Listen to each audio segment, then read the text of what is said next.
Hello children, a very good morning to all of you. I am Miss Pamela. Today we are going to revise Chapter 13 Communication.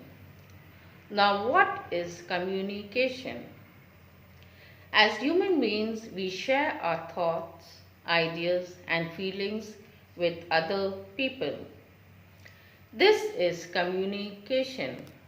We communicate with others by speaking, seeing, writing, reading, listening, and through our actions.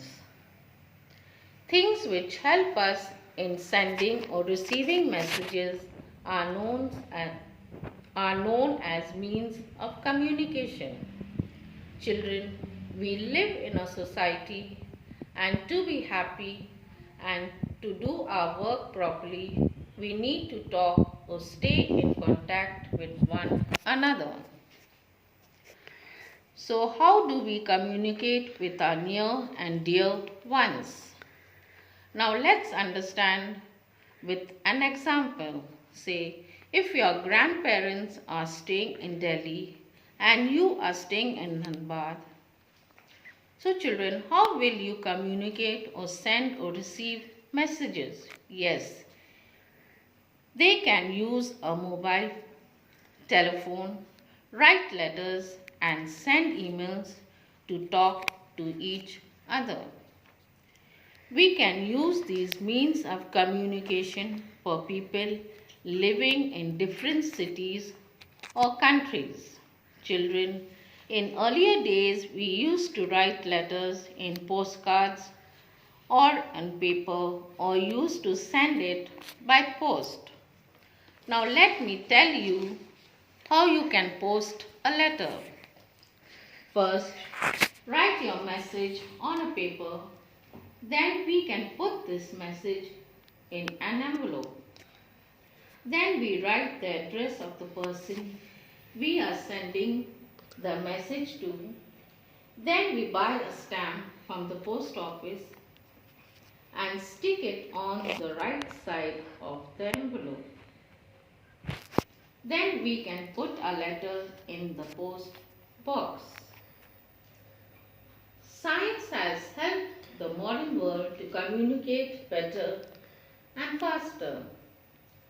Now let us see some means of communication in detail.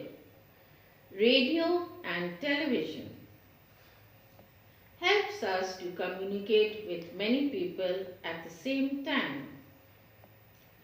They show programs based on education, weather, music, and entertainment in different languages. These are good sources of news and information. Newspaper and magazines. Newspaper is one of the earliest means of mass communication. Newspaper keeps us aware of the daily happenings in our country and other parts of the world. Newspaper provides news to a large number of people every morning. Magazines also contain useful information which people love to read. Computers. We send messages through emails. Emails are sent with the help of computers. We also use the internet to look for any kind of information. Letters.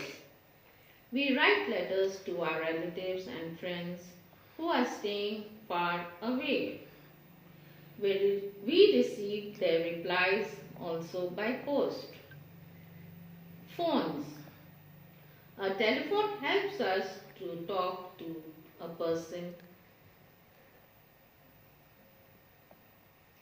and receive messages. We can carry our mobile phones wherever we go. It is one of the fastest means of communication. This helps us to pass on or receive urgent messages. We can make local or long distance calls also. Mobile phones help us to communicate even while we are on the move.